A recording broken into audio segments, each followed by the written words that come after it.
up in the sky, the birds, the planes. Jason J. Lewis, the voice of Superman on Justice League Action. And you're listening to the Krypton Report.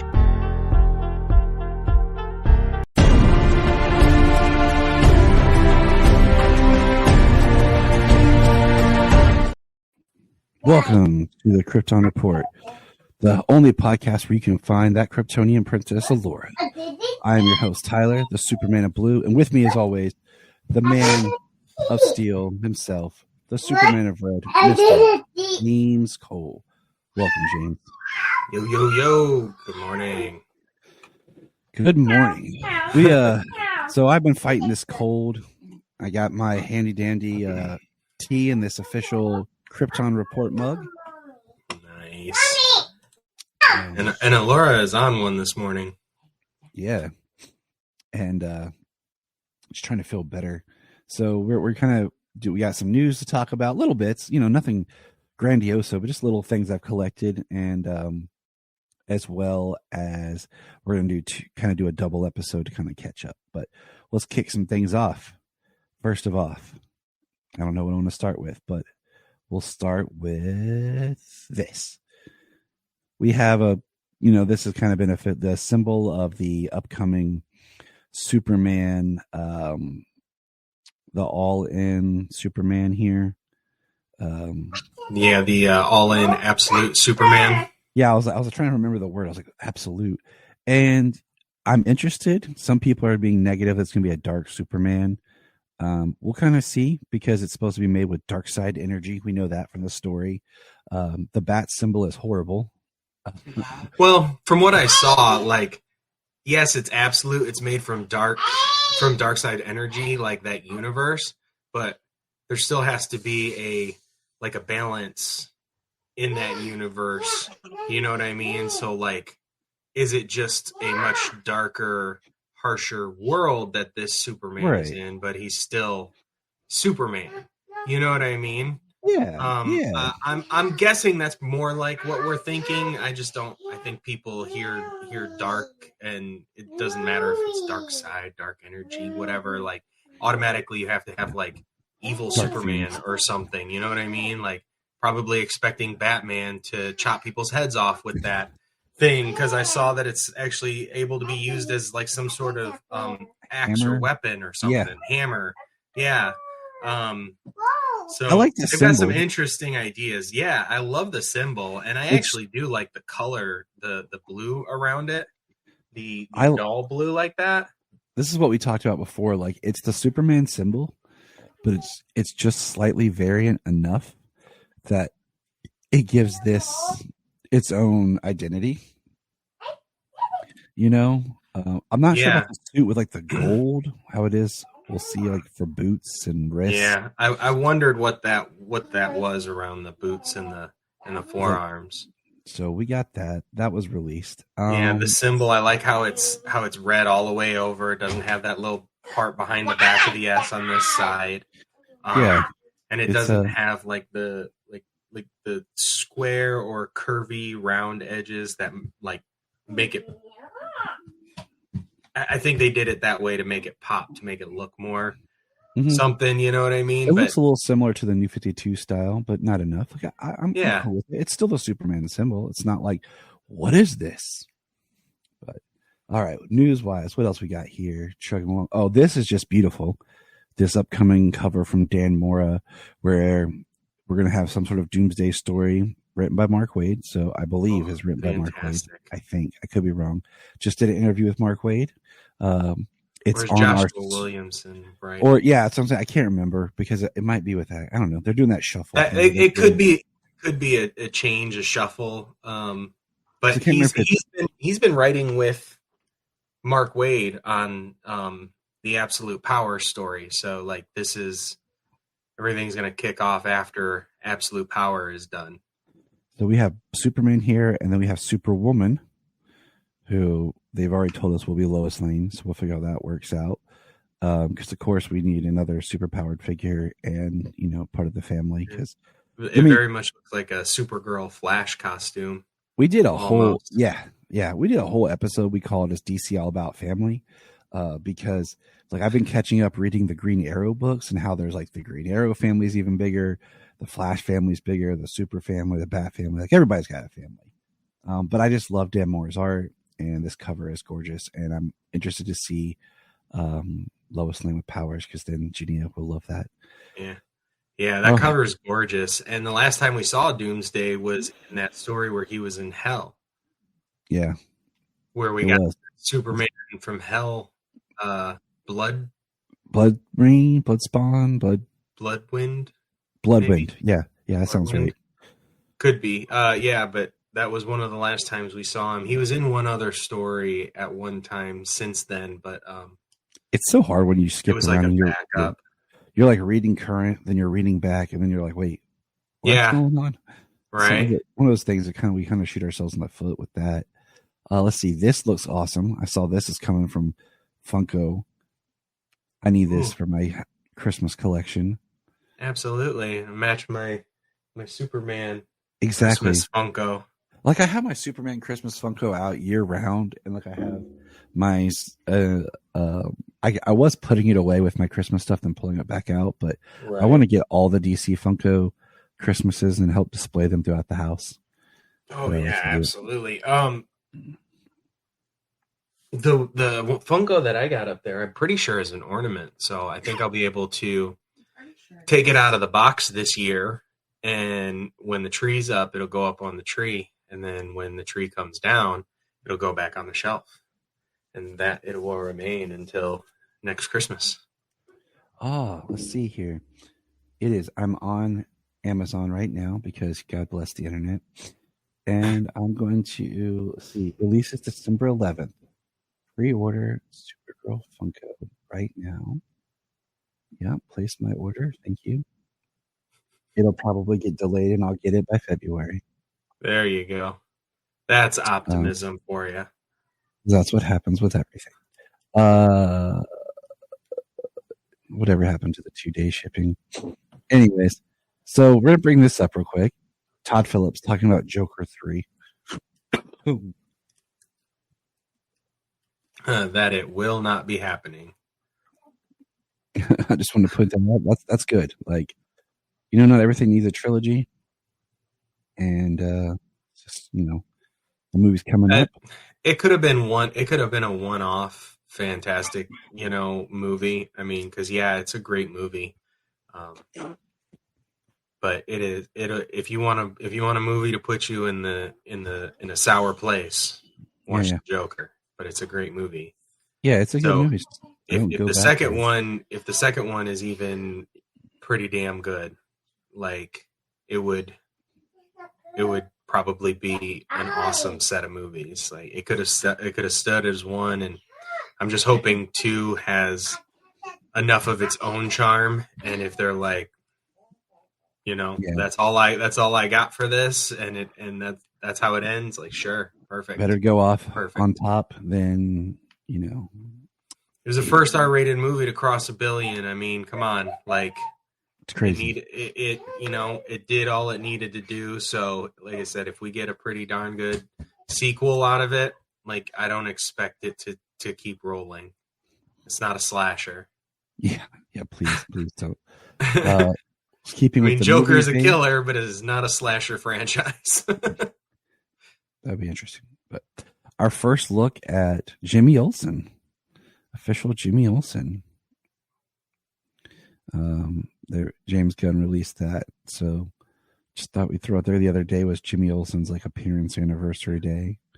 So I think the first time I saw him was on Santa Clarita Diet, and I think back then I was like, he would make a great Jimmy Olsen. I think the first time I saw him was on when they did the Vacation sequel reboot thing where Ed Helms was supposed to be the older Rusty. Right. And the funniest part in that whole movie, is so subtle to me. It's when he's on the iPad flipping through family photos and he's talking about his different vacations. And, one of the things being that Rusty's always played by a different actor. Right. In every vacation movie. So as he's talking about all of his vacations, he's flipping through, you see the different actors as Rusty and stuff. And he's talking about there I am, doing this, and there I am this and stuff. That's hilarious. And then, if you haven't heard, the infamous Batman popcorn bucket that came out like on a Wednesday, and 35, but that is awesome. yeah, that's why I would actually pay for it to go get that thing. It's just there's no AMC close. My friend who lives close to one's actually sick with COVID, so even the cup with the bat, like I would drop the cheddar for those. And I just kind of wish like they just had a screening of the Batman. And I was like, why'd they put it back in theater now? Is that a Batman Day, which is coming up here in September? So we do want to make. I mean, yeah. I mean, they could spread them out a little bit. Because it is for Batman's 85th anniversary. Right. This is September. This is our first recording for September. We will have at least 3 Batman Day specials. We're planning 4. 1 will be for our Patreon. And then 3 will be YouTube exclusives. They will be dropping, hopefully, if we can keep the scheduling, because people on Saturdays building up to Batman Day. So we like to celebrate the Dark Knight. There's always great stuff with Batman. He's like my number 2. He's a great character. I'm not against Batman just because I love Superman. So people calm down. Some people think you have to pick one or the other. That's not cool. And hopefully there's going to be, we're hoping to go see Batman Forever in theaters. They're saying it's coming the 20th, which is weird that they're putting it back in theaters on a Friday instead of on the Saturday, which is Batman Day, for AMC. And they're putting Mask of the Phantasm, Batman 89, and Batman Forever.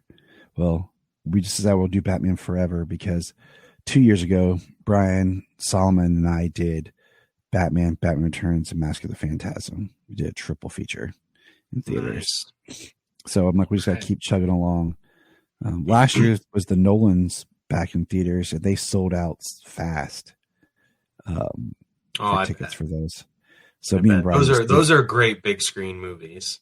Yeah. So Brian and I just did the trilogy here at the house, and then we ran a poll, and it looks like our poll results are in. That James and I are going to have to figure it out to do the series finale of Superman and Lois as a live, like commentary watch along.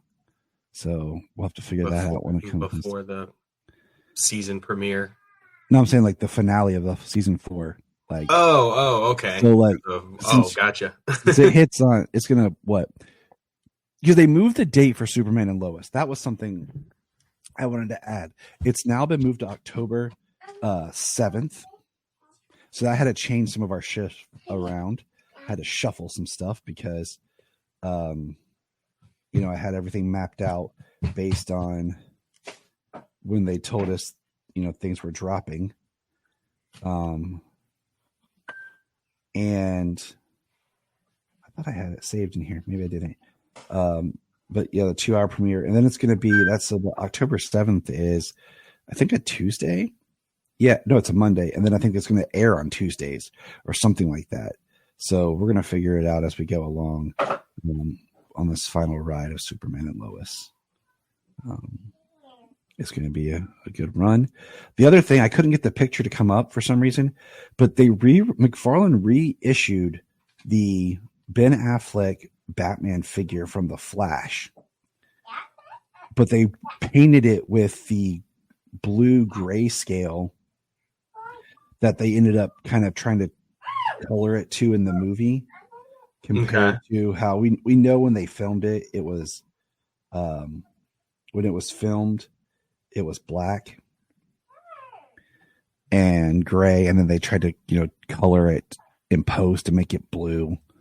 But they sit out, and I was like, why? Like, I'm not rebuying the Flash. That was like the worst Batman figure ever. But yet they're trying to sell it again. No, they're like, bring them back in. They're not selling. Let's repaint them. Yeah, and put it back out there. So it looks more. I mean, it looks better. Yeah, it looks better. With the color on it, the way the color pops in on the figure. But yeah, as still as this weird strapped on armored suit, it looks just. it looks like they were like, Ben just put a jumpsuit on them, put some armor over it to be comfortable, and threw on the bat cow. Yeah, the figure looks better than it did in the movie. Yeah, I'll give it that. But oh god. So that is our news. Penguin, is coming up soon. We'll talk about that. We'll talk more about things as we get closer. But they did release the episode times and I believe the titles of the first 4 episodes. Yeah, I don't have them. The first one is like an hour and 4 minutes, and then the rest are like 58, 59 minutes. Yeah, I saw that and I forgot to keep that for our news. I try to keep up on everything sometimes. But probably speaking of back in our chat somewhere, screenshot things coming up in 11 days, we will have the first episode of The Gore Report, hosted by James Cole. Tyler here. Hope you're enjoying the podcast today. I just want to talk about another project I've really been working on. It's the Requel. It used to be just part of our Patreon, and we still do Patreon exclusives, but I've really pumped it up, and I've started inviting friends to join me as we pitch movie ideas. I ask everyone if they can go and check it out. It's under Jonathan Tyler Patrick on my YouTube, and go like it, subscribe, and if you want to come on and pitch an idea, come on, just check it out. It's a fun time. I am Brian Peters, the creator and host of Gravely Amusing. For the past 30 years, I've studied the history of gods and monsters in pop culture and our world. As a student of theology and history, I've tried to understand evil and its impact on us. As a writer, I've tried to share this knowledge. As a comedian, I've tried to make people laugh as I do it. But as a man-child, I'm still that scared 7-year-old boy. Join me as I share the history of horror and sci-fi, discuss classic and modern pop culture, and share a creepy story or two. This podcast may scare you, it may horrify you, or it may leave you gravely amused. Listen to Gravely Amusing on Apple Podcasts, Spotify, iHeartRadio, and wherever podcasts are found. Follow us on Twitter at gravely_amusing or on TikTok at Gravely Amusing. We have a $1 Patreon. Yes, I know everyone asks for money, but our $1 Patreon each month gets you commentary tracks for releasing movies, DC movies. It gets you my Requel series where I pitch ideas about movie sequels, prequels, or whatever. It also gets special bonus episodes. So check that out for $1 a month. That's all we ask. Keep it cheap, keep it simple, and help us keep going. Check out the link in the show notes or Patreon Krypton Report. This is Dan Jurgens, and if you want to have a good time, keep listening to the Krypton Report. I was featured on here. It is on our Patreon, a $1 Patreon. You'll get exclusive episodes of the Gore Report, special Requel bonuses. I also do Requel on my YouTube channel, my personal YouTube channel. And you'll also get the Supernatural Report. We've gotten better at doing that. You get an episode a month. And you'll also get bonus content from here at Krypton Report. So $1 helps us keep podcasting going. I'm not trying to take all your money, so just help us out there. But now, $1 Patreon. I mean, $1 Patreon, you get the Gore Report, you get Supernatural Report, Requel. You've got something there with our movie commentaries. And we try to drop specials. Like Jania and I have been going through the Star Wars movies. We were doing one a month.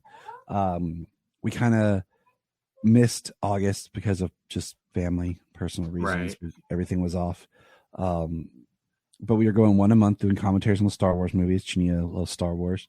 But we're going to finish out the all 9 this year. And then James and I, just for fun, did a bonus episode we put on Patreon of talking about Deadpool and Wolverine along with Alien Romulus. Yeah, 2 movies that we both saw in the theater, I only get to go see certain movies in the theater because, there's so many people. We got to kind of take a couple individuals to their own movies, things like that. So, I got to be picky. And, I saw Deadpool and Alien Romulus this year. And, we got to talk about those. That was really fun. And Janine and I just did a special on The Crow. So that was fun. But now we're going to shift over and continue our conversations about Superboy. And we're going to talk about Season 1, Episode 7, The Beast and the Beauty. It was released Saturday, November 19th, 1988. A Superboy impersonator is robbing banks and jewelry stores to get $1 million so he can marry Florida's beauty queen. Take it away, James. Man, that simplifies it right there. That's what it's about. It's got one of your favorite tropes in Superman, where he's getting arrested and he voluntarily goes with the authorities. So he goes to the police department. He gets his fingerprints done. He calls. Why am I blanking on the friend's name? TJ? TJ, there we go. I knew there was a J in there. For some reason, I was thinking it started first. Kept going back to Jimmy, though, so that's why. That's what Solomon calls him Jimmy, or Discount Jimmy. He is. I mean, that's exactly what he is. I don't know about Discount Jimmy, but I mean, he's Jimmy. It's calls him to bail him out of jail. It's one of those sayings that I don't know. My friend and I came up with. We were watching, doing a commentary, and it was you could tell they wanted this other actor, but they couldn't get that actor, so they got this person to almost be like, "Hey, just be this person." And it was yeah, it's they couldn't afford. I think it was Paul Rudd, and we were like, they couldn't afford Paul Rudd, so they got this guy, Discount Paul Rudd. So then it became this ongoing joke and other things everybody's discount something. I mean, heck. People on the internet, they're still calling David Cornsquit discount Henry Cavill. So, those people can easily. I've enjoyed the little bit of things I've seen David in. Speaking of which, Pearl is on Netflix, and David plays a small role in that. He's got another thing on Apple TV. There was something he was in on Hulu I haven't watched yet because it looks good. It's called Greatest Hits, but it deals with death of a loved one and stuff, and I just wasn't really in the mood for that. So I just saw a thing where he was in, what was it, 2012's Hairspray? Yeah, but I think was that I saw that too, and I was like, what was that? Was that a live play performance? I've never seen it, the movie or anything, so I was like, I don't know. Yeah, was it a play or something? I know they perform Hairspray on stage, But the 2012, I think, was I think it was just on stage, because I know there's the film that has Zac Efron, there's the original film, which is weird as heck. Isn't that the one with John Travolta as a woman or something? Yeah, because that was an ongoing thing. But yeah, he was in the 2012, so I guess it was just a stage play production or something. So yeah, okay. Cool. Which is cool. Yeah, it's cool. Hugh Jackman does stage all the time. Yeah, nobody can argue against Hugh Jackman. Okay, we know. Yeah, we talked about that. He's the one guy that you can't be mad at. No, actors who really love their craft end up doing a lot of stage work. It's a much different kind of challenging acting than doing it in front of a camera and having to do it over and over and over again until you get it right. When you're on stage, you have to do it how you got to do it, and you have to roll with anything that mistakes or changes. It's a whole different beast. So, last thing, we'll back to Superboy, but yeah, back to Superboy. I mean, heck, we've had Superboy impersonators robbing things since the Fleischers. Yeah, I mean, it's just a trope. So it's cool. It was funny to see it being used as, you said if I made $1 million, you'd marry me. So he stole $1 million. Exactly. She said I'd never marry you if you had all the money in the world. That's like in Dumb and Dumber. So you're saying there's a chance. Right. Absolutely. Interesting thing about this episode was it was directed by Jackie Cooper. Oh, Jackie wow. Cooper, Perry White from Superman, Perry White, yeah. Superman 2, Superman 3, and Quest for Peace, the re-film series. That's awesome. Yeah, And you it was know, a it it was was a the nice 80s. quirky episode. Yeah, Yeah, that hair, those beauty pageant girls with that hair. That first girl, her hair, was out to here. It was like, and then the girl who won, your Miss Florida, the blonde there who got kidnapped. So he had to have flown her in. He had to have flown her back because her hair went from, kind of big, long 80s hair to, man, that sucker was like waved out like, poof. We had a good laugh about that one. I mean, you know that the actress who played the character, Alana Shaw, I was looking at some of her stuff. She did Double Impact with Jean-Claude Van Damme. She did some episodes of Miami Vice. The Drew Carey Show was like one of her last things in 2000. This looks like her first acting thing, but she didn't do a whole lot. Well, I'd seen Double Impact. Yeah, so did I years ago. But it's like she has that classic 80s girl look to her. The funniest bit of this episode, in my opinion, or the best bit of this episode really, was when Clark comes back at the end and he walks up and he goes down the wrong row, and so then he has to walk backwards in front of everybody, like intentionally, like being a doofus, but also like it worked. Yeah, like, he went to the wrong row. I was like, are you kidding? Like, that's funny.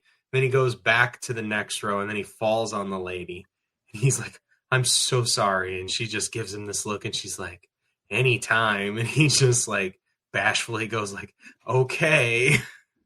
I said it a little cynically there. He does it more bashfully, and he turns over to TJ and says, what I miss. He says everything. TJ's like, Clark, buddy.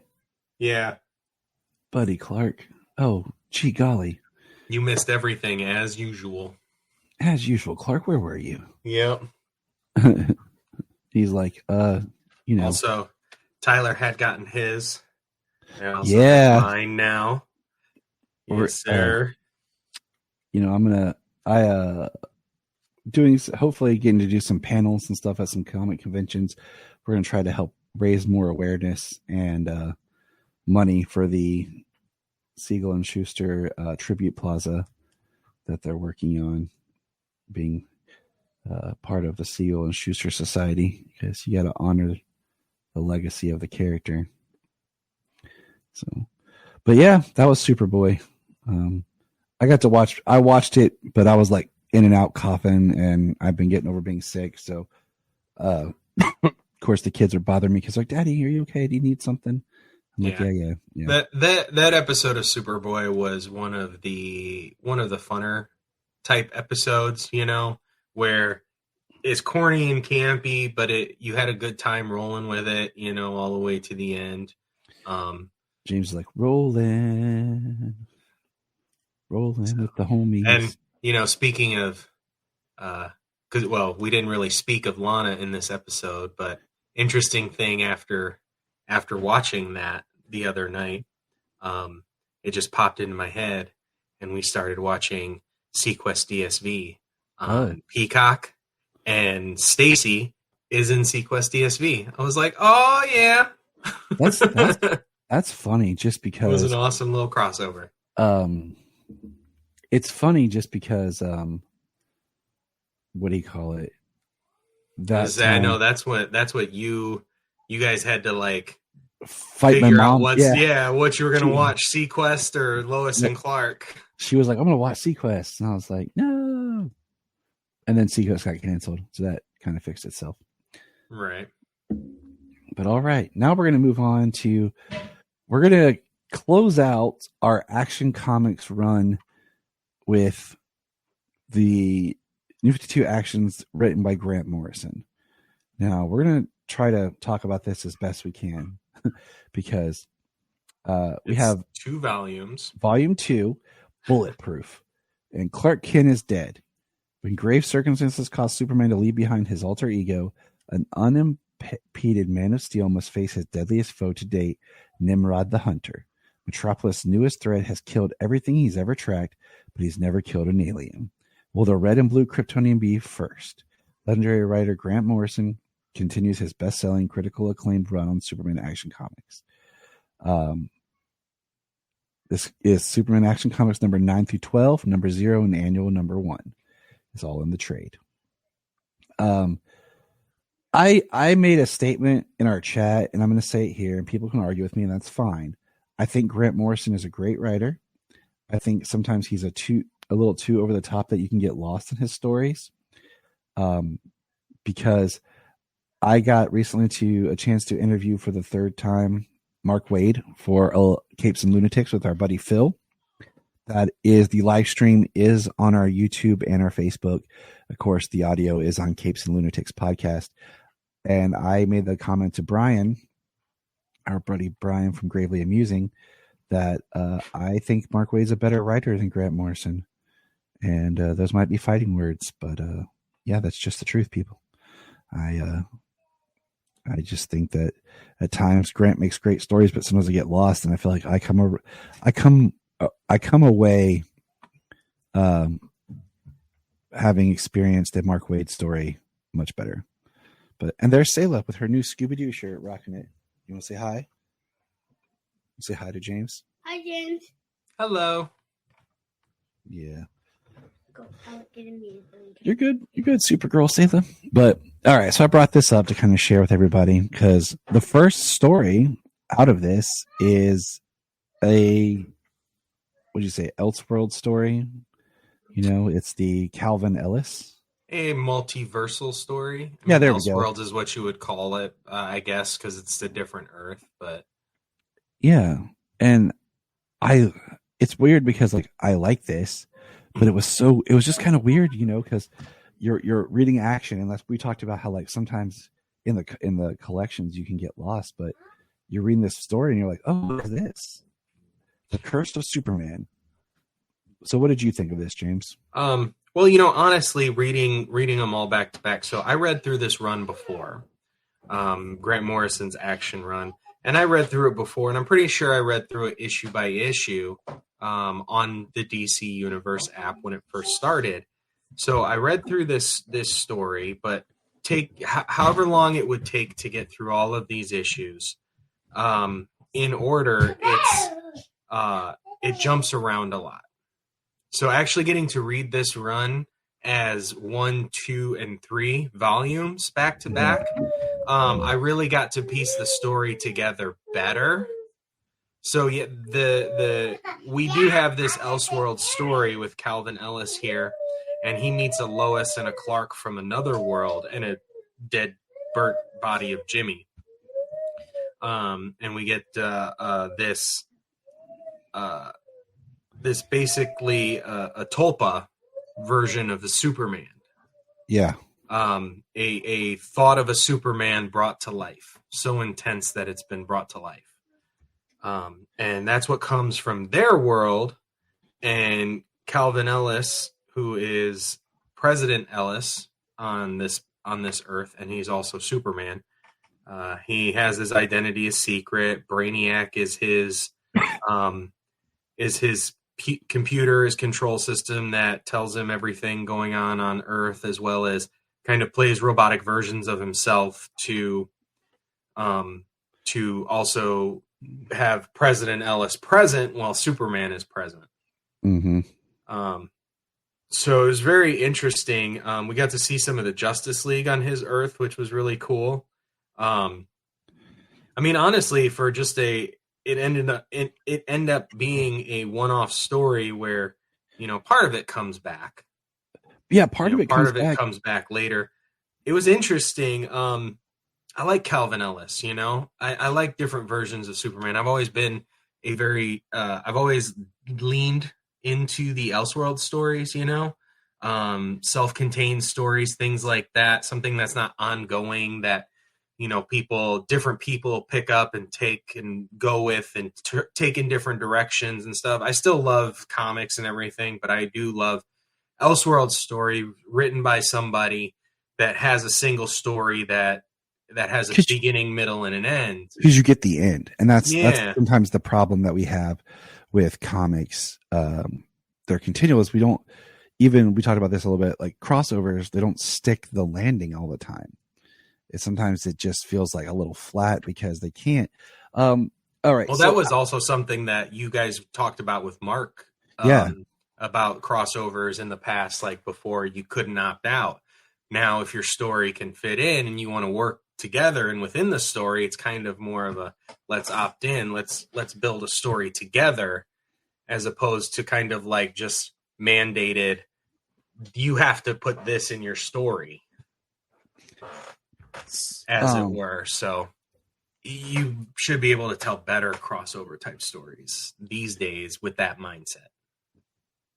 So I feel like we have the Calvin Ellis story, and it is a character that I wouldn't mind like a mini series of like Calvin Ellis or Val Zod, these alternate Supermans. And like, we talked about the African-American Superman character. I don't know if it's so weird to say because technically Val Zod's not African-American Superman because he's like not from Africa.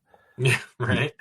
But so I don't know how to properly say that, but anyways, they're good characters that just haven't really got the stories they deserve to really flesh out who they are. Cause like Val Zod pops up here and there. Mm-hmm. I wouldn't mind like a 12 issue run of like a Calvin Ellis Superman story or and Val Zod didn't show up until later in the Earth 2 story. Yeah. When it was the Earth 2 Society more, I think.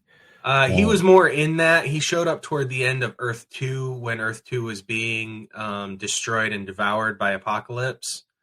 Yeah, but he was the Superman going into society and stuff like that. So I don't know. Their characters I think are interesting that we could explore.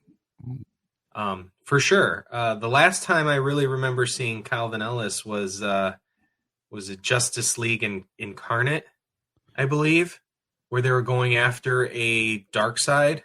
That feels right. Yeah, and Darkseid was he was trying to do something at the moment. It's been a while since I read the Justice League Incarnate book, but there was something about him and the energy that he had come in that he was using, or I can't remember exactly. Yeah, so exactly. But that might be one of the last times we've seen Darkseid as well. I believe, thinking on everything that's happened, that might have been one of the last times we've seen Darkseid as well. So is Absolute Power and All In coming forward going to have anything to do with Justice League Incarnate? Are we going to get something built off of that? I'm just spitballing here, just curious. So this is like I thought about not doing this issue by issue type thing, but the way that this book works, it kind of hits there. But the next issue is called Bulletproof, and that's the one where we get the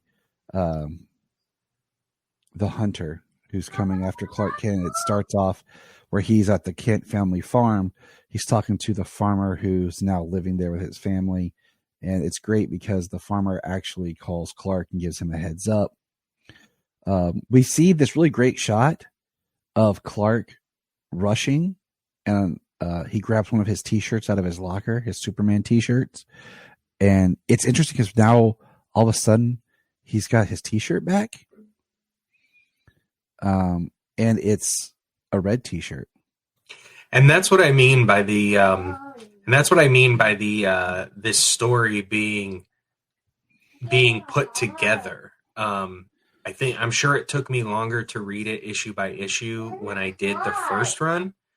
Because I was probably trying to read too many books, but got all excited with all these books at my fingertips on the app. But the things like in this story, so he's back in the t-shirt.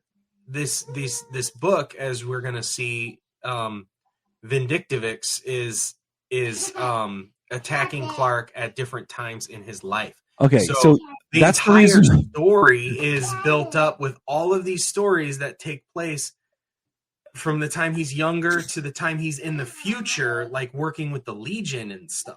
So that is why we wanted to kind of try to do the Grant Morrison stuff together, because it's one story of fifth dimensional, and years about, oh, how old is Solomon? He's not. So about 10, 11 years ago, probably about 11 years ago, I listened to, back when Fat Man on Batman was a thing, and it was great. An interview with Grant Morrison. Kevin Smith interviewed Grant Morrison, and he described the best way he talked about how fifth dimensional reality works is take a piece of paper, draw a line, pretend that line is time, and then take your fingers, and put them on the line. You're the fifth dimension interacting, and when you're hitting that line, but you're hitting it at different points all at the same time. So that's kind of how the fifth dimension works. So Vindictive, what James said, is attacking Clark, but it's throughout time all at the same time. And all these stories are connected in that way. And that's why it gets really confusing at times, because you have this like, oh, why is he back in the t-shirt? And then you turn the page and there he is in the full costume, giving this hamster to talking to the Justice League. And then we kind of go back to Clark with Lois and Jimmy, and he's being hunted. And it really is good, but confusing at the same time. And especially when we get into the next volume. That's why I kind of wanted to do them together. But like, so on this page in particular, you get back, he's getting the t-shirts out of his locker. So throughout this story, we see him at different times wearing different t-shirts. Sometimes he has a white t-shirt. Sometimes he has a red t-shirt. He mostly wears blue. And he's not. I wasn't sure why. He's wearing like gray pants right here. Yeah, and I wasn't sure why that was happening. Like I was before. I think I was thinking like, did they really just like mess up the inking that bad or whatnot? But there is a backup story later on, and I forget if it's in volume 2. I think it is in volume 2. Yeah. Where and you see it in another story where he goes in and he asks for a t-shirt. He has to have his t-shirts printed. And then you get this story. So you see that it's the same guy, and he gives the story of why he has red, white, and blue t-shirts. And I think it actually works really great, and showing that people are claiming to be the place that got the original shirt, but that was the guy who actually did print the original shirts. You know what I mean? Yeah. And I love that. And it's pieced together throughout the story through like panels and little lines of dialogue. It's easier to read it like this. Like, I read this more in trade than I did individual issues as they were coming out. And it's a lot easier to read it this way because you're looking for clues. And you're trying to piece it together, and you can flip through. Then I could imagine reading this month to month when it came out. All right. So like I said, we're back. There's this reports that Clark's seeing about things that have happened. He's like, it can't be Superman because that was before Superman. And they're working on and we get this appearance of this person at a semi truck.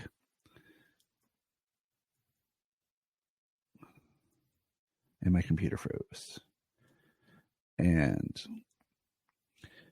then we get a bomber. And this is where we have Clark Kent rushing to stop this bomber outside the Daily Star. My computer froze. Dang it. I need my iPad. But basically, it goes off. The hunter shows up and finds out that Clark Kent is dead. He died in front of the Daily Star. And now Clark is just Superman because he shows up in the blue t-shirt with jeans on again to stop the hunter who was hunting him. It's almost like they wanted to do a Kraven the Hunter story. And then of course we have Mrs. Nixley, his landlord. And then we have the hunter guy is in like an iron mask, and we have this guy with some crazy dark hair who that keeps appearing throughout the story in different places. And if you're reading this, you'll see it. Short guy. Yeah, short guy with glasses, dark hair and glasses. I think that's part of what makes this Action Comics run unique, is because of how Morrison wrote it. And at the same time, I would have liked to have had maybe a little bit longer of just T-shirt wearing Superman Clark before he got his costume. Well, yeah, he got his costume in the first trade. Then with this continuing storyline hitting at different points in time, we just kind of go back to it. I think it would have been really interesting to have gotten more of this early Superman story. But then we get these metallics. We're seeing, like I said, Superman here, young Superman.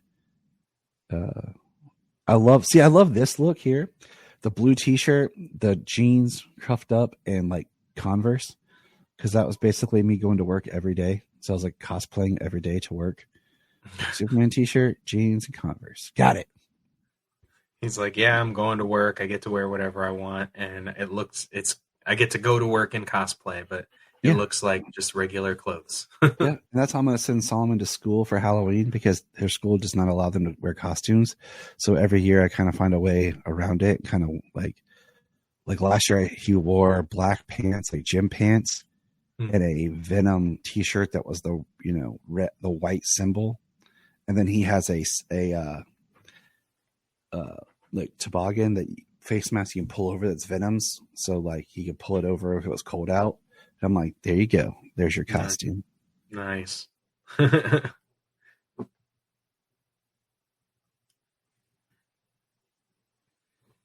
see Clark stop these machines that are eating the metal of this apartment, and then he rebuilds like the apartments, but then like he builds them back too nice that now the property value's gone up. And they're like, I'm looking for the line. You have any idea what these homes will be worth now? And he's like, what? I'm sorry, I can't. And takes off. And he's just trying to do good. And my computer keeps freezing as I'm trying to go through this. But now he's a fireman in secret identity, because Clark Kent's dead. And he's still trying to find a way to help people. Yep. So he works as Johnny Clark from the Keystone Fire Department.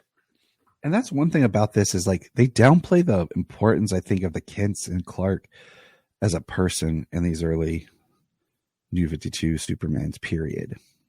We see him talking with Batman, which is kind of neat, just them two hanging out. They do kind of discuss, though, throughout this, how they give this idea of him being able to take on this other persona, like being Johnny Clark. But they kind of put the importance of him being Clark Kent, of him being a reporter, and him being who he's always been growing up, not trying to always hide. They do kind of lean on that. They go away from it a little bit, give you an interesting idea, but they really pull it back to like this idea, you being you is important. It is. It's interesting because he's trying to get rid of the Clark Kent persona and stuff, but yet he still finds a way to be someone other than Superman. Now we get a thing with Lois, his niece. So Susie, is this Lucy's daughter? Do we ever get confirmation? With her eyes go black, like she's seeing the stars. That's important as that comes back. See, Jamie, this isn't a coughing contest, okay? I'm the sick one. But then we jump to where we got Superman in space, and I don't know. I think sometimes in books like this, the non-linear nature throws me compared to like in a film, I follow it better. Right. He's up in space here, and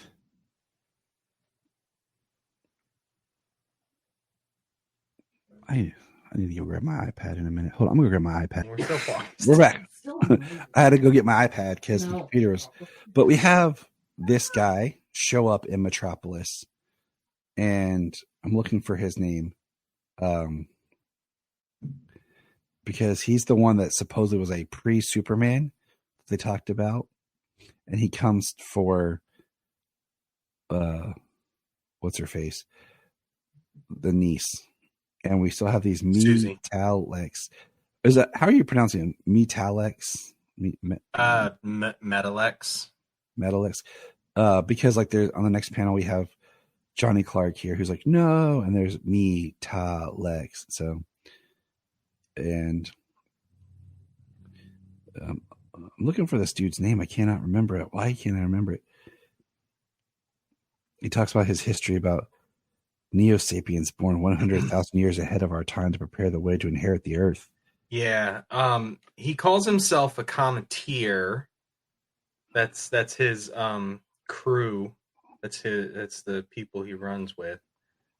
Yeah. Go ahead and keep going on the story. I will. About saying all this comes later appearance here, because all this comes back later, and then that issue ends with him taking. It says, "Come, child," and he's taking Susie, and then he called him Adam. And the next Adam, I don't have his last name, but he called him Adam. The next part is we see Clark leaving the farm, the Daily Planet, meeting the team. But the top one is looks like Jonathan and Clark out on the farm. He's wearing his cape. It's Superman, a golden age of heroes. Him with Lois dying, like all this. And then all of a sudden he looks over and sees Lois at the windshield. And he says, "Hold on, don't die. Don't die, Lois. I'm on my way." And the return of the forgotten is the issue. And basically,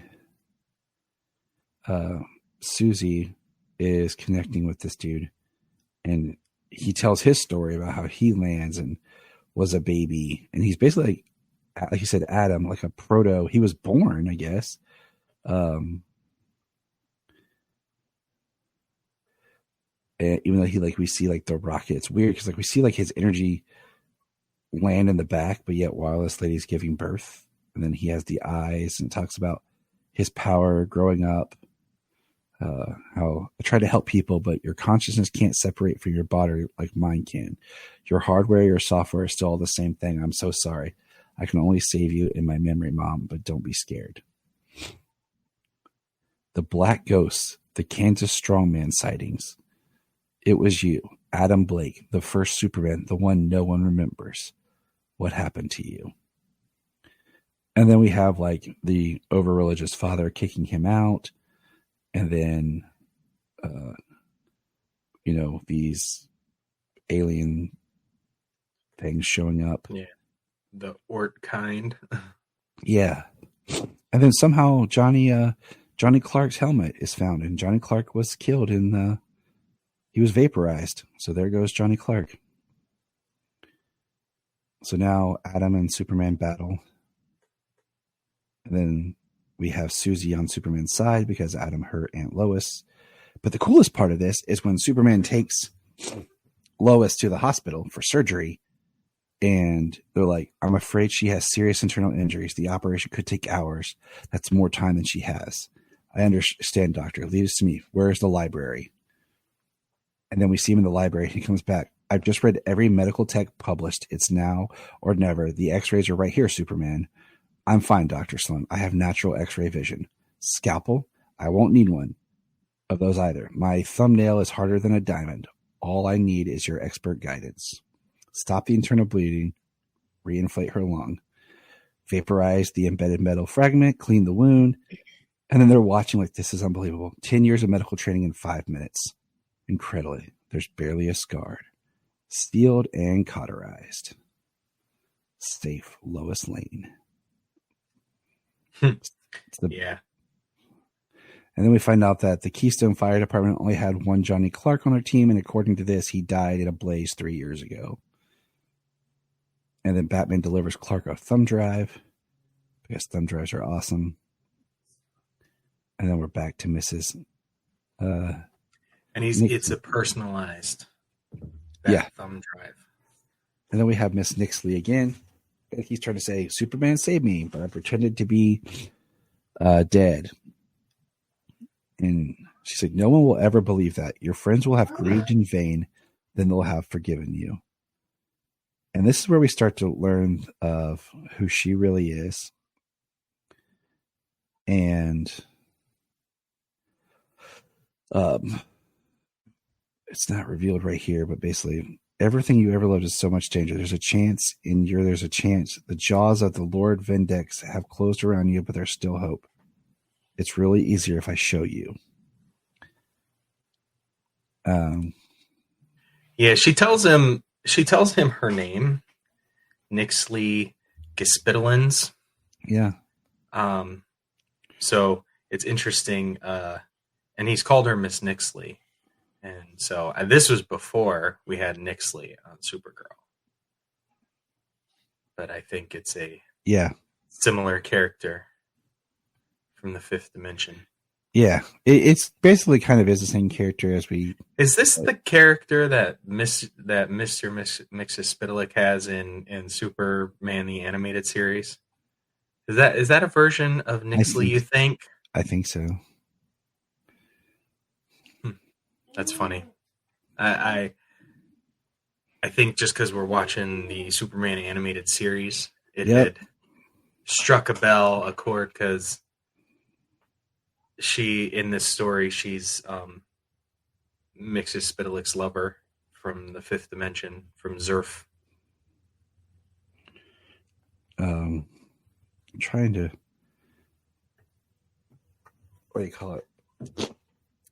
The next issue is Superman Zero, which is a great... I love the art. And this is where we see him getting the t-shirt made. He, the Daily Star...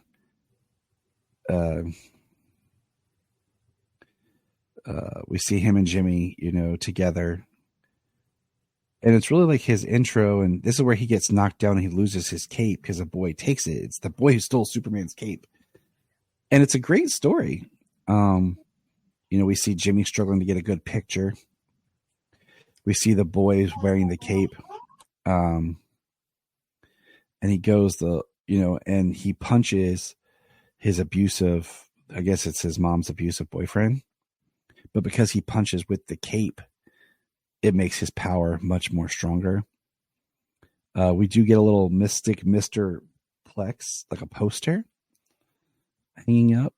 It's kind of hidden in the background. But the big thing is we have the two boys trying to escape. It's him and his brother, and they have the cape, and the boyfriend's coming after them. And I believe it's the boyfriend. They never quite say if it's the dad or the boyfriend. And we have this thing, the train's coming. And he's going to make the one little boy watch his older brother get hit by a train. And the kid is wrapped in the cape, saying nothing can hurt you. And then the train's coming, and then boom, there's Clark as Superman, stops the train. And the boy says, I only borrowed it, and gives him back his cape. And he says, that bully won't bother you again. I'll make sure of that. And he says, what does the S stand for? And we get a couple panels and stuff, and then we get Lois saying Superman. And, Jimmy got a good picture for the paper of, him. So, yeah, stories like that really give me a golden age feel. I love them. Yeah. I love when we get those stories back. Then we get the Executive Power short story, and that's more back with Calvin Ellis. And it's only for a couple of pages. That's weird. And then we go to this is the trade. This is what I was talking about because the first volume you read issue to issue. Yeah. And so I think you got all the backups Yeah. with each issue. And in the trade, you get all the backups put together after the main chunk of Grant Morrison's story. These are all written by Shali Fish, which are great. and they're all really good. I think at least most of them are. It's just, and then we get the one that I like is the next one, the absent friend. Well, this is I don't think we really got into it. This is the absent power. It's or executive power, and it's a Calvin Ellis backup story from early on, and him being president, him talking with Nubia, the queen of the Amazons on that Earth, long before she was queen of the Amazons on Earth Prime. It's about the conflict of him being both Superman and the president. Yeah, and disarming nuclear armaments from other countries, as Superman also being president.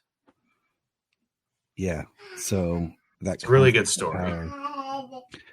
And then the next one is where we see Jimmy and Clark, a little bit about their friendship when they first started, and it's called Absent Friend, as they're grieving Clark and talking about it and how they're all going through the process of knowing Clark and him being dead, and Lois, going through the first time she met Clark and how he responded to disasters and going to help people, and he made me better. And there's a very interesting, just as we go through this, about where Lois and Clark are as people. And then we see Clark standing on top of the building adjacent, and he's wearing the t-shirt and jeans. I wish he could have been here, period. I wish he could have been here to see it. I'm sure Clark wishes he could be here with us too. And they were at Swan's Tavern. Yeah, it's awesome. An homage to Kurt Swan. So then the next backup is the close encounter, which is the story about two guys going to Metro Copy and Print, the home of the original Superman t-shirt. And this is where you get the story you were talking about, where this kid walks in, wants this symbol, wants it on t-shirts. He says, "Can I get 50 by the end of the week?" "Oh, that could be a problem. I don't think I have that many in blue in stock. How about if we make it, say, 30 blue and the rest red and white?" He's like, "Red, white, and blue? I guess that could work." And then two people try to come in and rob the shop. The guy shoots the gun off right into Hoodie Clark. And then Clark throws him against the, throws the guy. He throws him 30 feet against the wall, just like Clark does. I'll say, pulls a Smallville. The shop owner is like, "Well, I don't know how to thank you." And Clark says, "No need, just help someone else when they need it." Pay it forward, huh? In fact, I know what I can do right now. I'll give you 10% off, because now we're back into the modern time. And these guys are trying to buy the shirt. And then the one guy talks him out of it, his friend out of it, and they walk outside, and he's like, "Do you really buy that story?" basically. And then we see other places that say that they sell the original Superman shirt. Yeah. I just feel like they give you this story and give you that ironic twist that everybody else is trying to do it. But I feel like the different colors of the shirts, the t-shirts, things like that. I wonder if this isn't the backup to that issue. You know what I mean? Oh, that would be interesting. That it's ironic that it's, everybody's trying to sell the t-shirts, but this guy is the guy. He has the story and everything. It was different artists, so the person looks different flipping through the pages, one right after the other. Yeah. But I feel like they give you this story as this is the original guy, even though everybody else is trying to make money off of it. I feel like this is where he got his shirts printed. I agree. Because it just makes more sense, and it's fun that way. Yeah, exactly. And then the next story is like where we learn about a reporter, scientist, who went exploring about the original Adam and how he ended up meeting him and the origins of species. But then this is kind of the story of Eric Drecken, who is one of the people who Vindictivix enlists to do everything to go after Superman. And I didn't even pick that up until I literally saw it on the page. Like, this is the scientist who we get later on in Volume 3. Yes. And then the next issue is kind of like, where is it? He interacts with Dr. Irons, but Mr. Ramsey, why do you hate Superman? And he basically, this guy, Mr. Ramsey here. Oh man, my thing just reset. Why does it do that when I'm going through this? He basically gets bestowed with kryptonite powers. Yeah, once in a while, my app will do that. So yeah, he's K-Man. This guy was actually a guy that Clark, I think in the very early issues in Volume 1, he threw him out the window for beating his wife or girlfriend. Yep. And he threw him out the window, and he broke his legs hitting the water. So he walks with a cane. So he takes up this opportunity to be infused with the kryptonite from the engine, or at least a piece of kryptonite from the engine of Superman's ship, and he infuses him with the kryptonite radiation in an attempt to make him a kryptonite weapon against Superman. And this is before what they knew what kryptonite was. In this story. We meet Dr. Iron shows back up again as Steel to help out the battle, and then Superman gets a lead suit on, and this is where Dr. Irons later goes on to do his own thing. We see him, but they find the piece after the battle of the kryptonite and hang on to it, delivering it back to Lex.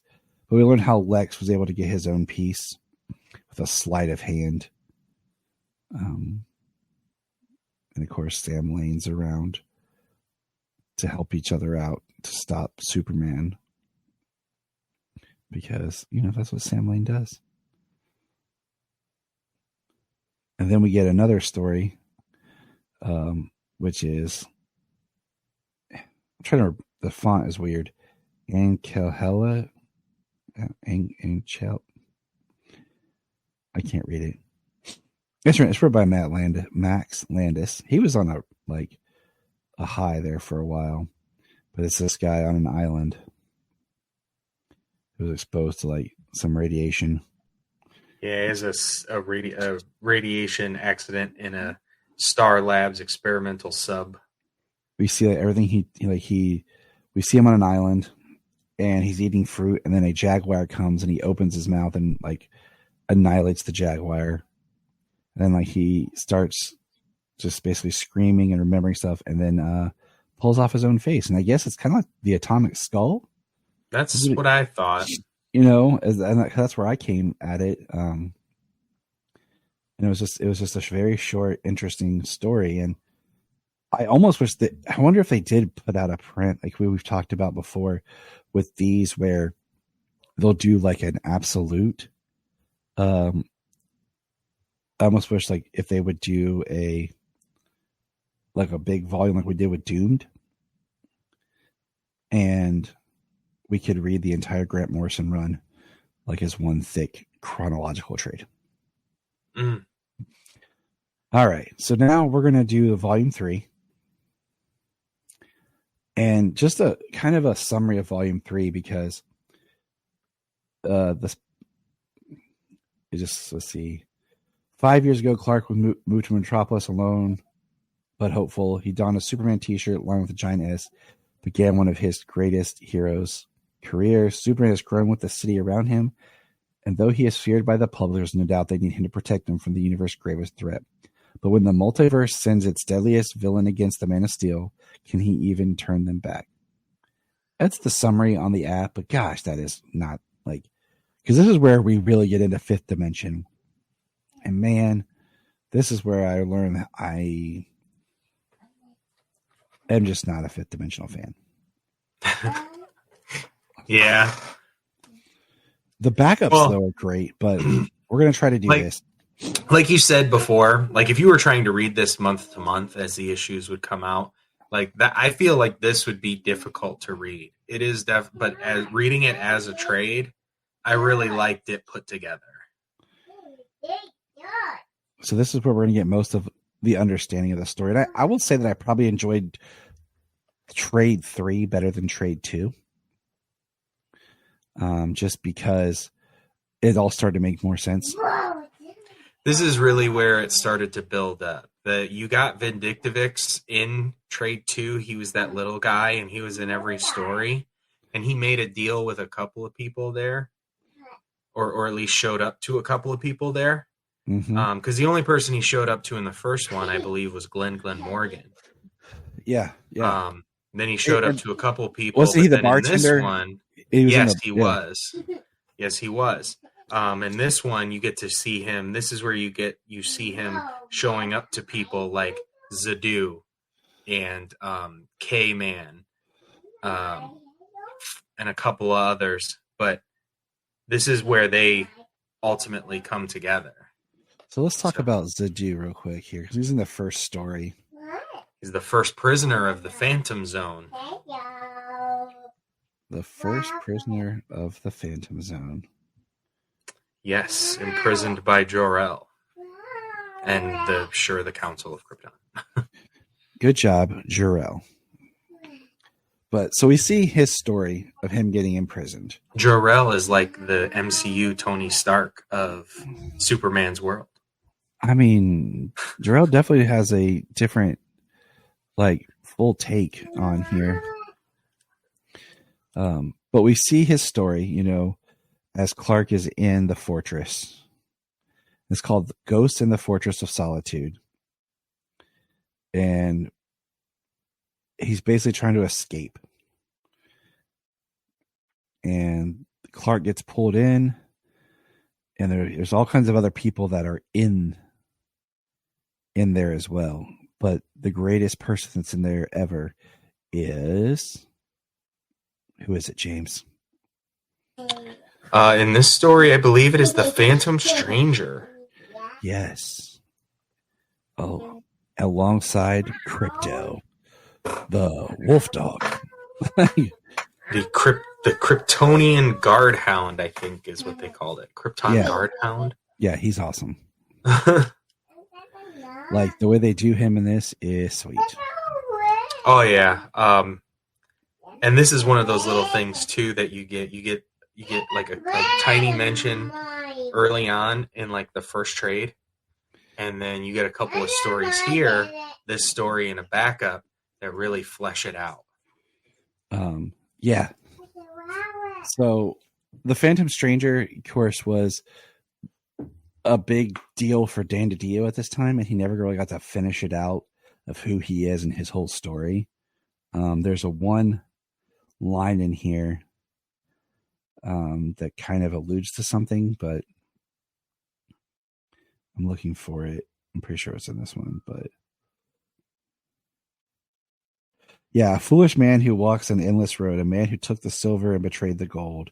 Now I try to put things right. You must go, Superman. Zadu is insane and the world is ill prepared. So Superman gets out of the Phantom Zone. And so does Crypto. And then at the end, we get... Yeah, he uses Zadu's ecto suit to be able to grab Crypto and pull him through the portal out of the Phantom Zone. It is a great story with Crypto. The next one, we see at the end, though, Vindictivix, like with different people that he's collecting. You want revenge, so let's make a deal. He's making deals with people. Yeah, at this point, he's got what appears to be Susie and Nimrod. So the next one's called Mission to Mars. And to sum it up, this is where the metallics were on Mars. They're eating metal, and Superman helps the astronauts who were there on what's basically happening. Terraforming colony. Yeah, so this is the future. And then they say that they're being attacked by something, that the metallics had fled their planet from something else. And he's like, they look like angels. So basically, Superman battles these vampire demon looking angel beings on Mars. And this is where I'm reading this like, oh, what is going on with the story? But there inside, as one of the astronauts, is Vindicavix. And then he basically melts everybody there and then reveals himself in his true form. It's like a devil-looking, 3-faced, 4-armed person.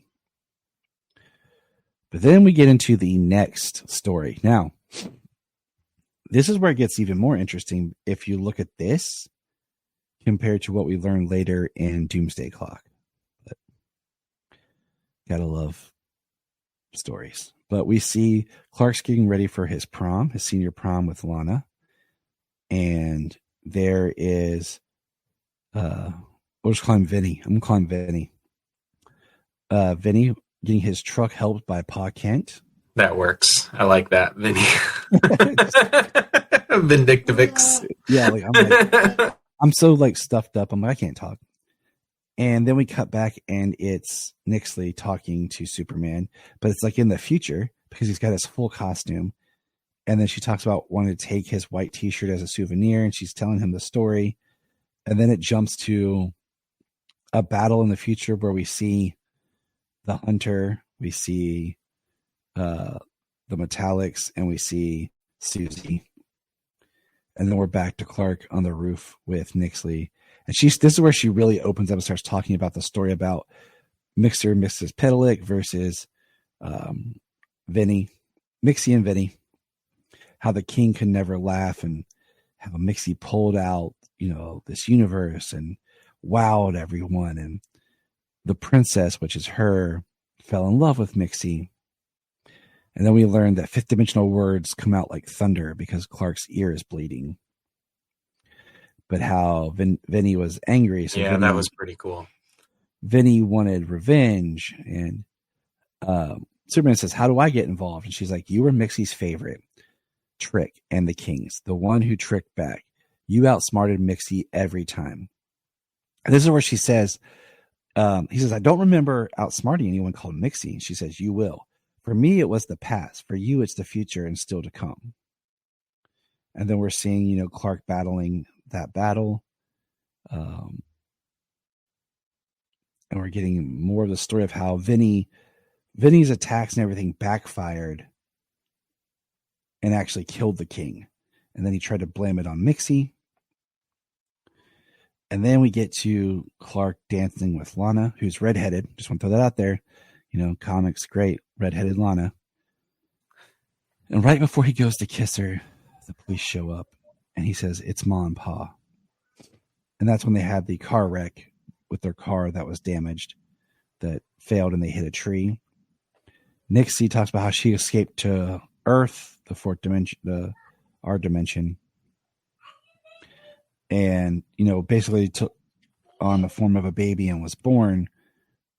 Then she gets shot in the head, and her blood goes all over his t-shirt that she was holding. And there's Vinny. And then we get the last panel is him holding her, him holding Clark, holding Lana, and then him where he is in the battle. So that doesn't rack your brain. I think this is like the most confusing issue until you get to the later part that ties it all together. And then the next issue is where the Legion comes back, and we have the second death of Superman, where he's fighting Zadu, and we have Lois and Jimmy there talking about it. And then the sky is red, and there's Vinny shows up in his devil form. And I guess we get the best look of it when it looks like he's holding the entire planet. but then he appears as the regular person telling everyone that if they help Superman, they will be in danger. And then Crypto shows up, and both Crypto and Superman get wrapped in kryptonite chain. And then we jump back to like Lex from earlier. And then we get that he's working on that project of the Tulpa Superman. Yeah. That we saw earlier. And then he appears. And like I said, this is so hard to explain, but yeah. Because the next issue is him back on the farm with being there at the crash site, and Ma dies, Pa's in the hospital and asks to die at the farm, and Clark takes him to the farm. And then Jonathan's dying words are him to be, never give up the fight to make the world a better place. Yeah. And then we see the graves. These stories are told at the points in his. At this point, the stories are being told at the points in his life where Vindictivix hurt and changed things for Clark. So at this point, it's where Vindictivix is like responsible for the death of the Kents on their way to like pick him up from the prom. And then you've got the future where the sky is red, he's losing his powers and he's being attacked by everybody. Nimrod and people infused with different forms of kryptonite. And you get the Tulpa Superman happening. So yeah, all these issues are told from multiple points in time. And that's why they're very difficult to really speak on. I'm trying to give like a good overview. Like, I highly recommend everyone go and just read it for themselves, because then we get flashes of, human looking small Vinny at different parts of the stories that we had read in the first volume of Superman. Like, we see the kid take Superman's cape and him standing in the back, where he says, I need an army of Superman haters. And then when he sees throughout time people that hate Superman, and he starts to gather them. And then we're back to the battle with the Tulpa, and the Legion are there. And then the Tulpa's face breaks, and he's very Doomsday-like. He has a Doomsday-style face, and then, of course, then Lex shows up in an armored suit to help save the day. And it's called Superman's Last Stand. Yeah. And the Legion are here to wake up Nixley's husband. Ultimately, wake up Mixus Spitaleg from a coma. And then we have their son that shows up with the T-shirt that has the blood of Nixley on it. And then basically we have Adam show up with the combateers, and they actually are there to help. Which was interesting, to say the least. And then we basically Superman, throws the Tulpa Superman basically like a statue into space. And then all of a sudden we cut back to now we're in the fifth dimension. And the artwork is great in the fifth dimension. It's very playful. And basically, before that, did you get to how because this is how he kind of defeated Vindictivix here, talking about he can't make him say his name backwards, but 5D words are like thunder. Mm-hmm. If everyone speaks all of us at once, you feel it, and we only have to do the impossible once. So him and everybody around the world speak their names backwards they think their names backwards. Yeah, And it ultimately gets him and his child the piece of him that Mixie took, which we'll actually see that part come up later, to say his name backwards. And that's how he says his name backwards. And that's how the armor self-destruct engage doomsday mode. And that's when it becomes like a statue that he takes and flies it out to past the moon for it to blow up. That's why it takes me and James reading this. And then we get like the story of the king and Mixie and Nixley and their story, and how they have a daughter. And then we get, Jarrell and with Cal, and then we get this, and I screenshotted this. I'm gonna bring this up.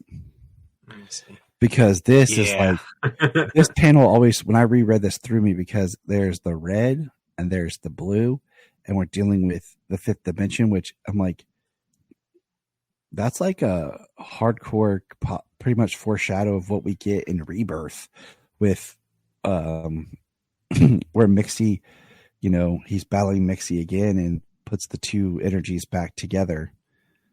So yeah, he says what's really, because he says, "Am I hallucinating, Mrs. Nixley? You were dead. The fifth dimension owes you a great debt, Superman. So we won, and I still have one wish, but the rules say it has to involve the color red. He broke your life. You'll never know what you lost, Clark. You'll never have what you had unless I'll stick with what I have now," he says to her. "Does a red planet count?" So Nixie had 3 wishes. We learn. One was what brought her to Earth. One was when she basically made it so that Clark Kent never died. Yeah. And everyone forgot that. And then she uses the third one to save the red planet in the future. And then back to the modern time, we see Clark talking to Lois. Pause right there before you move ahead. Oh, it's not something that you miss. It's something that I'm curious about. So we've got this page with Jor-El and Lara and baby Kal-El. And in these elaborate involutions do the iterative life cycles of fifth dimensional archetypes proceed without end or beginning. Like, so is the fifth dimension something that people on Krypton knew of and were aware of? Like, is this some sort of like early education type thing or something? Like, did he come into contact with the fifth dimension as a baby on Krypton long before he ever did on Earth? I'm just curious. Like, you know what I mean? Like, it's very interesting because this page is really out of nowhere, but I kind of like that as an idea. It's kind of how the story is. So right. But the trade officially ends with Clark calling Lois, and this is his first time interacting with Lois since supposedly he was supposed to be dead. And she says, "Answer the phone, Kent. Prove me wrong." And he says, "Clark," he says, "Hey, what did I miss? I was chasing a story, got into a brawl. You sure that's okay?" "I'm fine, seriously, but you should see the other guy." And it's Clark as Superman getting his face licked by Crypto, the wolf dog. Yeah. And then we go to the backups. Because I like that it's Superman's turns up. It's don't forget Clark. There's something here they said that they could hear Clark's voice in that where everybody thought their names. Not sure where that was, but that was just something that it goes along with this time of him, because in the present day is when he died. Yeah. And then Nixley brought him back. So it is just interesting. So it is probably one of those dialogue bits that I missed, but it fits right here with this time. Because she's even saying his name backwards on the page. It's intense for sure. Mm-hmm. This is one of my favorite backups right here. The boy and his dog, and talks about how Jarrell was making crypto. And he says, the imprinted strand will create an unbreakable bond. Helix intertwined complete. Success. Well, we shall see in a moment, my dear. And then it says, once upon a time, there was a boy and his dog. And like it tells us this overarching narrative of how,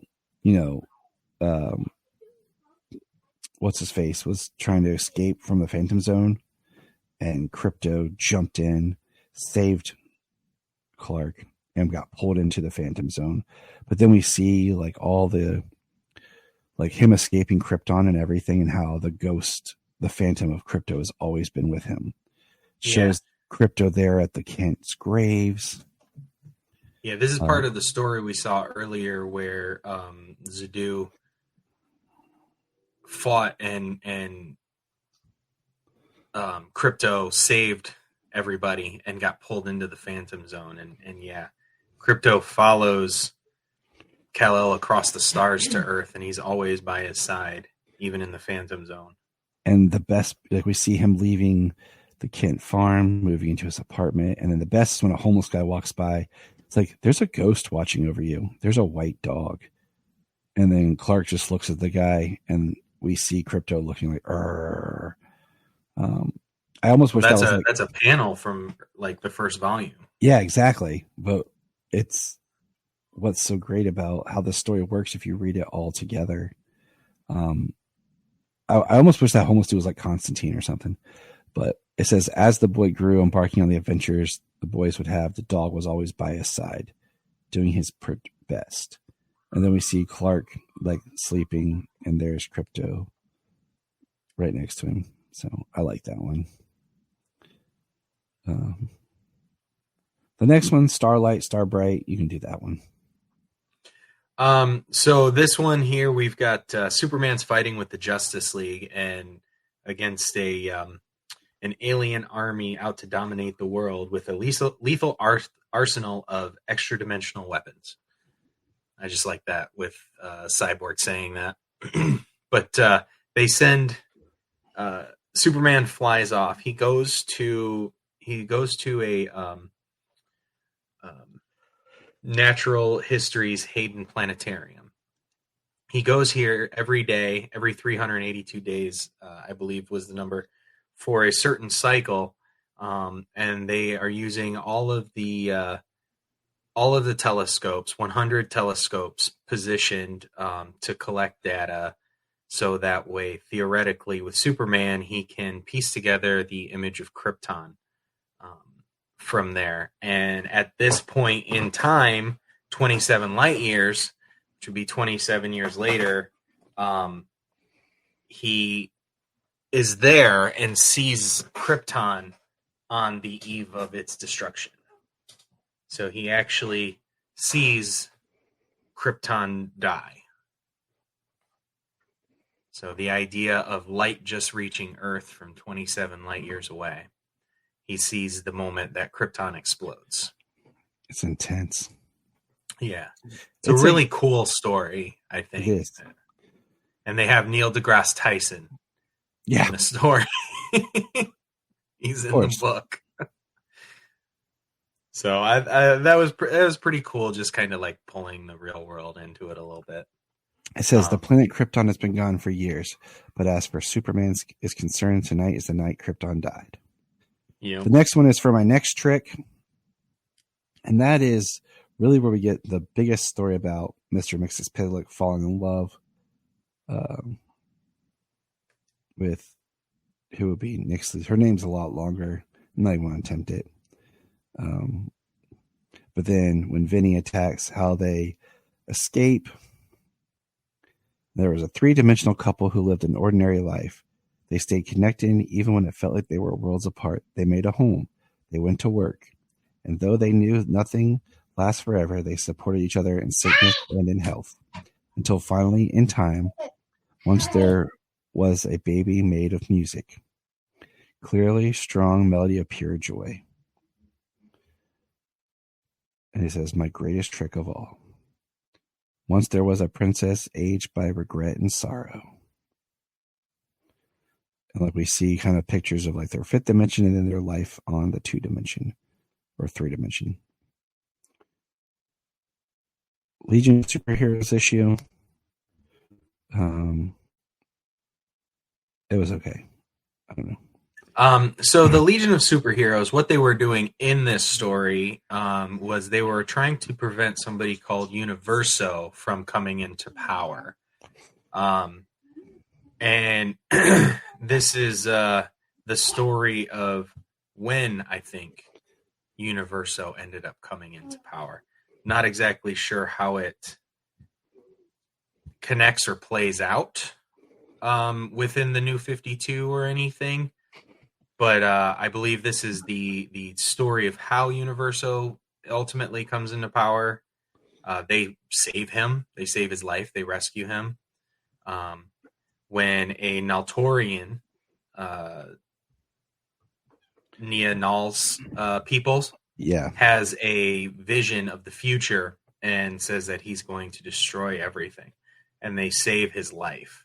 But he ends up transforming into himself and tells his driver to kill himself after he drops him off. So that way nobody is aware of who he is. Dum, dum, dum. The next story, Goodbye, I like because I like the structure. You have 6 panels split into 2. And it's back to Clark going to prom, but it's also him battling that we saw earlier. The different battles that he was having across time. And he's sitting there talking to his pa on the porch. And, Pa says, none of us can know what the future will bring, Clark. The important thing is, and then he says, Clark, is that you? And it's Clark from the future in his Superman suit. And basically he gets to say a kind of goodbye to his dad. And during the conversation, Jonathan makes the thing that we won't be around to see it. And he says, I never thought I'd live forever. And he talks about how time, the way what's going on, time's kind of unfolding and hitting each other. And he gets this moment to say goodbye. He says, thank you for everything, Pa. I love you. And then all of a sudden they're hugging and it's back to the time frame right before Clark heads out to prom. Right. Well, he says he's all grown up. I mean, he doesn't know how far in the future, and he doesn't give him a time frame of how far in the future either. But he does get to see him literally on his father's last night. Yeah.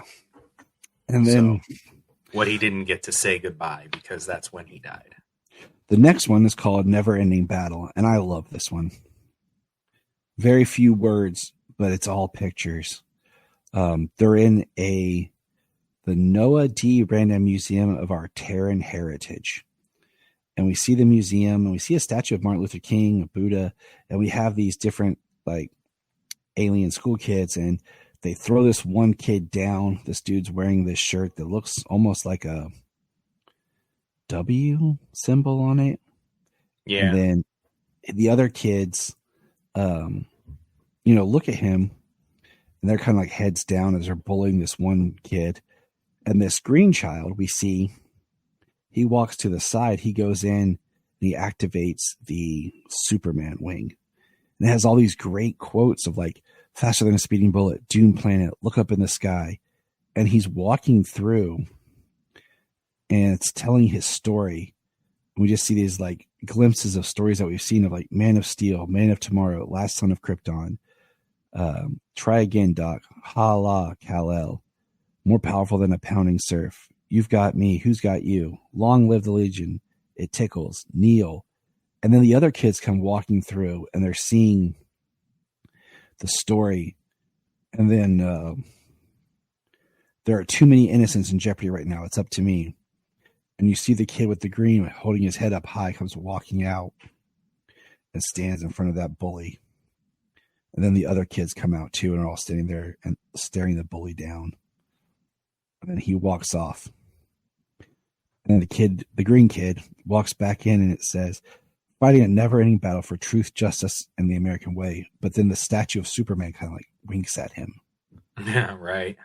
And that's the last story. I think that's such a great story to go out on. Yeah, it was definitely a great story to go out on the trade with. So we did it as best we could. We probably missed some stuff, but it's a lot to process. Yeah, you really have to go in and read some of the Grant Morrison stuff yourself. You got to read all 3 trades in one sitting and then reread them again. And you'll be like, yes. Yeah. It's good stuff. Or reread all of the issues and then read all of the trades. Yeah. All of it, like back to back to back. Like high concept. And you might be able to piece it all together. It looks like the Always Sunny board that Charlie's standing in front of with all the... You're on mute. Yes, it does. You're talking to Stella. Sorry. Yeah. No, you're good. Kids are getting rambunctious. But yeah, it does look like the board, like you need it. But we did it. Let us know your thoughts. We'll be back. Check out our YouTube, Krypton Report YouTube, for our Batman Day specials. And